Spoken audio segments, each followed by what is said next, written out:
What would be left of a person if he stripped away all their knowledge, experiences, and beliefs acquired through life?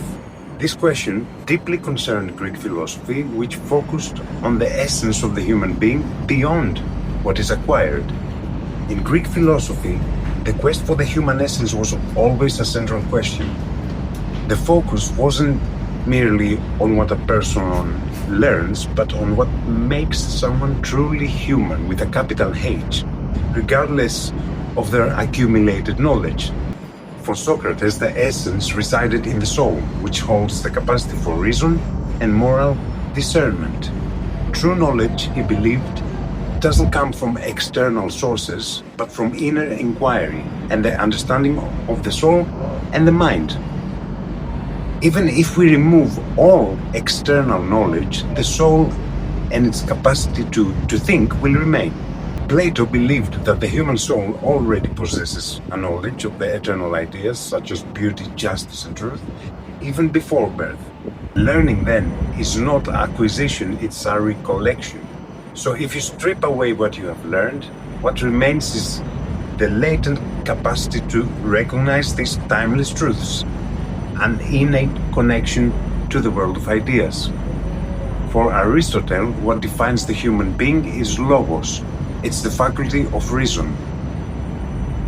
But it's not in the narrow modern sense of what we call logic. When Aristotle speaks of Logos, he means dialectic and the cultivated relationship with the Logos, with capital L. The underlying principles of reality, even the mathematics beneath the world. This capacity is not learned from scratch, it is innate. The human is a political and rational animal. Even if all acquired knowledge is removed, the basic ability for rational thought, categorization, and reflection will remain. And it is this faculty that forms the foundation of all true learning. But to access the deeper understanding, we must clear away the noise. So what remains? Let me give you a simple image. The human being is like an onion. Layer after layer has been added over time. Family expectations, school doctrines, cultural codes, social roles, achievements, failures, wounds, pride.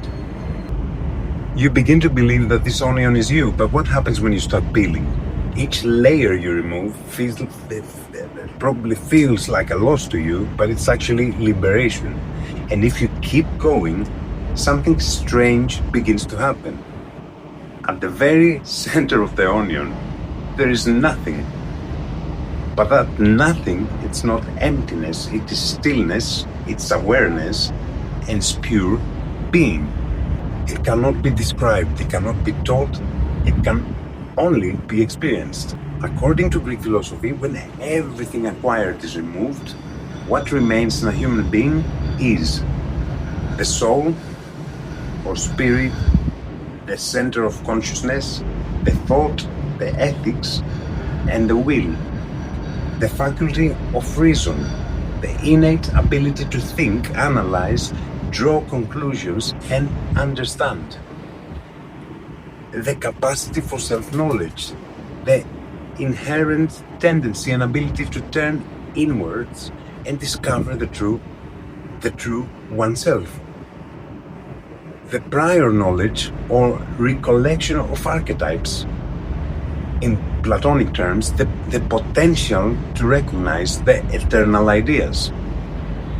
In other words, what remains is the bare, unshaped human nature with its fundamental capacities and inner orientation towards truth, virtue, and meaning.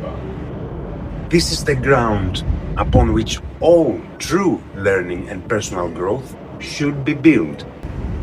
What do you think? Is it truly possible to strip a human being of everything they've been taught by school, society, parents, and peers, and still find their essence untouched?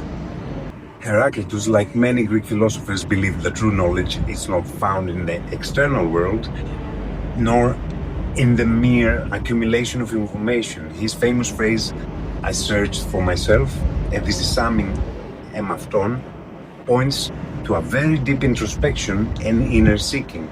The word he's using, Edizēsámēn, is quite intense. It's very carefully picked.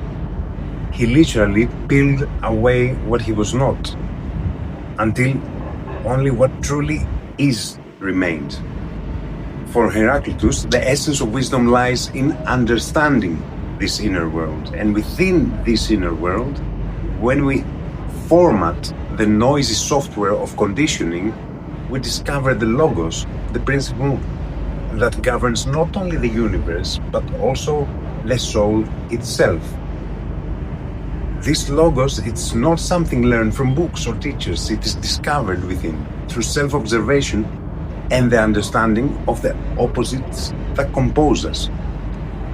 When all acquired layers are removed, the noise, the programming, what remains is precisely this inner center, the core of our being, the Logos that dwells within.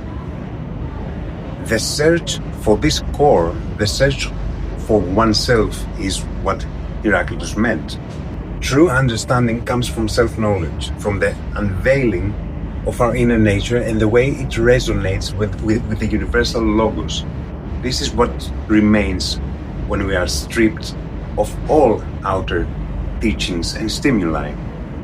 And a human being who has managed to reach the depths of the soul and reconnect with the Logos becomes unstoppable, because they have touched something eternal, the unmoved mover within.